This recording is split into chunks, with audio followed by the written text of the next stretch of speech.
Hey guys, Anfield here, and welcome to my guide to Tier 1 Node War preparation. Recently, I've decided to give Tier 1 Node Wars a go again after a long absence, since Tier 1 is the introduction to organized PvP for many players due to the low gear cap and a more relaxed atmosphere, comparatively at least.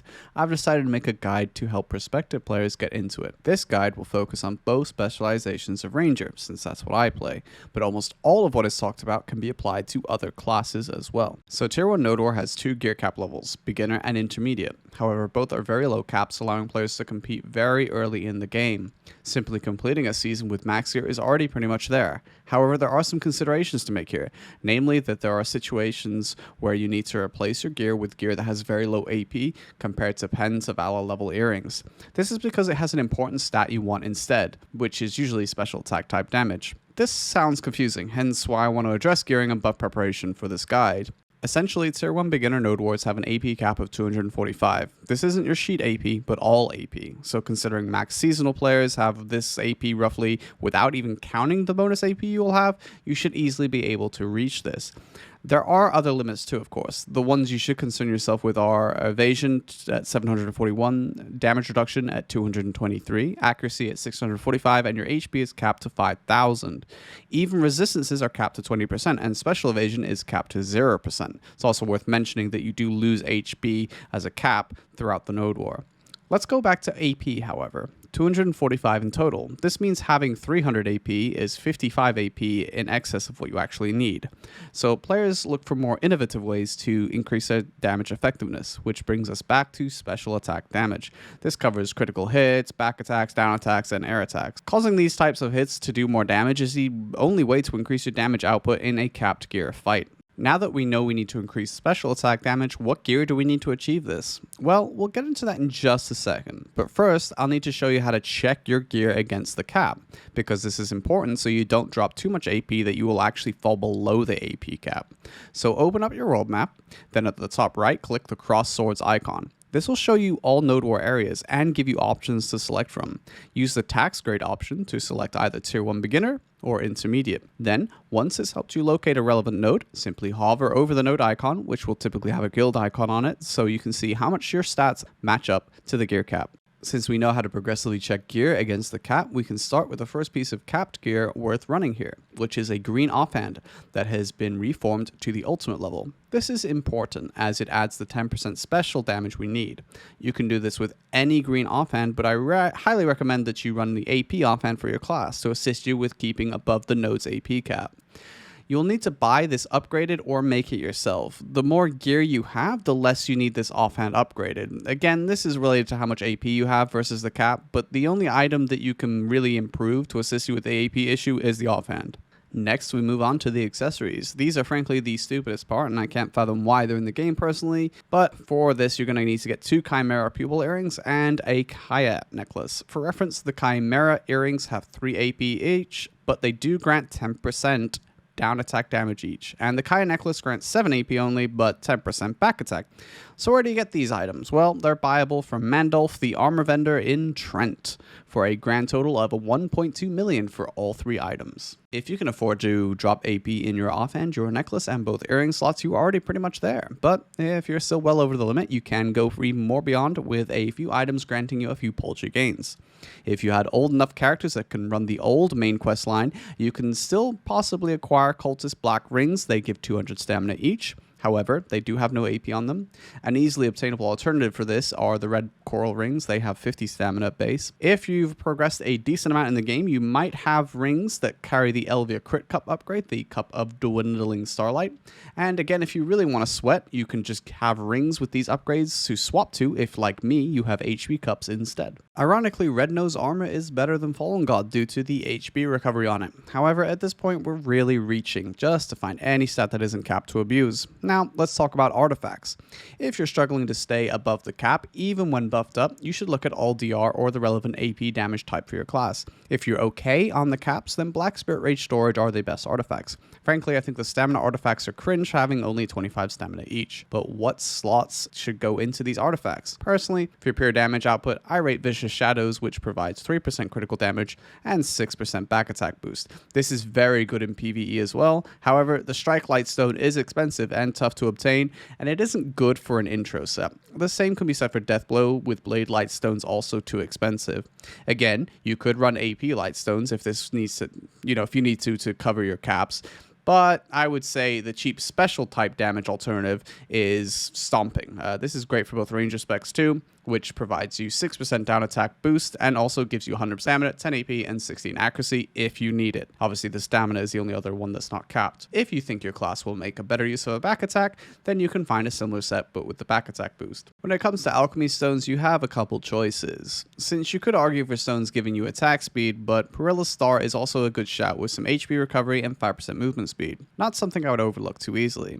You may also want a Trina combat axe, but I don't want to get into that here, and your guild should be able to help you with info on that one. Let's move on to crystals. It's hard to build anything here that's not capped. So let's begin with the musts, which are 2 corrupted magic crystals for the special crit damage, and 2 siege evasion crystals, which help protect you from flame tower damage and such.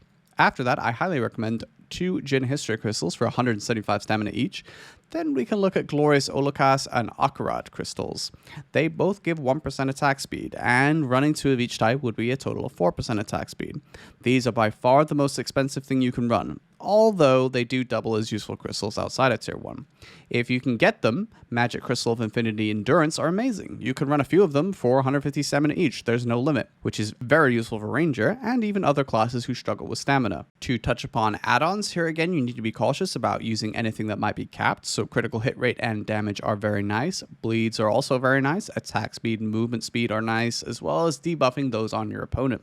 You can also run down attack and back attack bonuses. Be creative here. If you want, I'll let you copy mine if you really want to for the Rangers, but for everyone else, you're just going to have to think about those types of stats that are not capped by tier 1. So what about buffs? Well, technically a full fruit rotation is the play here, but it's fickle to manage and annoying to set up, so I just use an exquisite cron meal. Using a Villa buff, specifically body enhancement, is nice just to help you keep above the caps really. The same can be said for the church buffs. But the critical hit buff from Carolyn in Heidel after getting enough amity with her is a must. It costs 25 energy to get Carolyn's kindness for 30 minutes, and this grants you 10% critical damage. If you node war in Balanos or Serendia, you can get a cheeky mid-node war refresh of this if you're fast.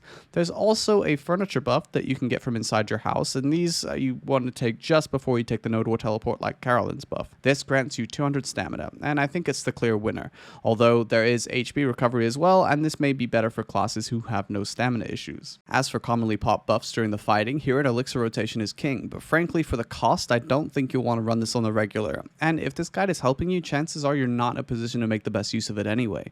The next best is Elixir of Indignation, 12% special attack damage, although you want to be careful of the minus stats. This can be hard to get sometimes, so the traditional giant strat will do fine also. You could also run a frenzy draft for the HP on hit recovery if you feel your class could make the most use of this. However, make sure the minus DP doesn't put you below the cap. For Perfumes, Elixir of Deep Sea is the clear winner here, and it's not even close. Unfortunately, it is extremely hard and difficult to get outside of Node War metal exchanging. The next best is really far off, and to be honest, is optional realistically speaking due to the cost. But if you want to go above and beyond, Calc Elixir is the play. It grants you 5% movement speed. That's it. That's what's not capped. But that movement speed could save your life and make a difference in a push, so it's not to be ignored. However, as a newer player, this is not a justifiable cost. For our last consumable, and you'll need to weigh up the cost if you're newer, but whale tendon potions are going to save your life more times than you can count when used correctly. You might also want to use your respawn downtime to drink some Wraith energy that you got using code Anfield10 to get 10% off. As a side note, I'll quickly talk about horses. Any fast horse is great for tier 1, but the best gear is Krogdalo Sea Gear for your horse, as it's the only one that provides you a non-cap stamina. As for the best horse to get, the tier 9 Unicorn is by far the best. If you happen to be fighting the desert node, it's absolutely giga. But outside of that, the raid-wide 1 minute buff is so amazing at providing your allies with a full minute of 300 HP every 3 seconds. The tier 9 Doom Horse does provide utility by being 2-seater and being able to quickly destroy barricades. It's also amazing at destroying cannons. We don't have a tier 10 Doom yet at the time of this video, so I can't really comment on that. However, the tier 10 Unicorn provides absolutely nothing over the tier 9 and looks worse.